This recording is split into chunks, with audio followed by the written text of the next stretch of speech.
Hello guys, നമസ്കാരം. അപ്പോൾ നമ്മുടെ നാട്ടിൽ ഇപ്പോഴെന്നല്ല വർഷങ്ങളായിട്ട് നടന്നുകൊണ്ടിരിക്കുന്ന ഒരു കാര്യമാണ് ഈ നമ്മുടെ കളർ പറഞ്ഞുള്ള ഡിസ്ക്രിമിനേഷൻ.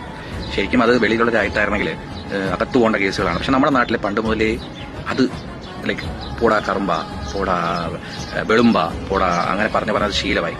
സോ അന്ന് ആ സമയത്തൊക്കെ നമുക്കതൊരു കാര്യമായിട്ട് തോന്നിയിട്ടില്ല. പക്ഷേ ഈ ഇടയായിട്ട് പല സംഭവങ്ങൾ നമ്മൾ കാണുന്നു. അതായത് ഇപ്പൊ നിതിൻ രാജ് എന്ന് പറഞ്ഞൊരു പയ്യൻ മരിച്ചിരിക്കുകയാണ്. അതിന്റെ കാരണം എന്ന് പറയുന്നത് ആ പയ്യനെ കറുമ്പ അല്ലെങ്കിൽ ആ പയ്യന്റെ നിറത്തിനെ കുറിച്ച് അധിക്ഷേപിക്കുകയും പിന്നെ ആ പയ്യന്റെ വീട്ടുകാരെ ബാഡായിട്ട് പറയുകയൊക്കെ ചെയ്തതിന്റെ ഒരു റീസണിലാണ് ആ കുട്ടി മരിച്ചിരിക്കുന്നത്.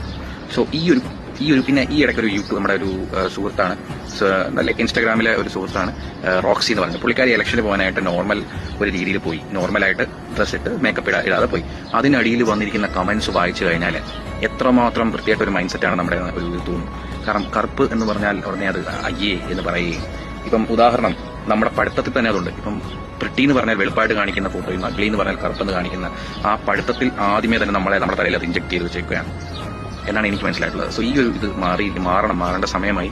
കാരണം നേരത്തിലൊന്നും വല്ല കാര്യം എന്നുള്ളത് ഇനിയെങ്കിലും ജനങ്ങളും എല്ലാവരും മനസ്സിലാക്കണം. ഇങ്ങനെയുള്ള ഇൻസിഡൻസ് എല്ലാം മാറുമെന്ന് തന്നെയാണ് കരുതുന്നത് ഫ്യൂച്ചറിൽ.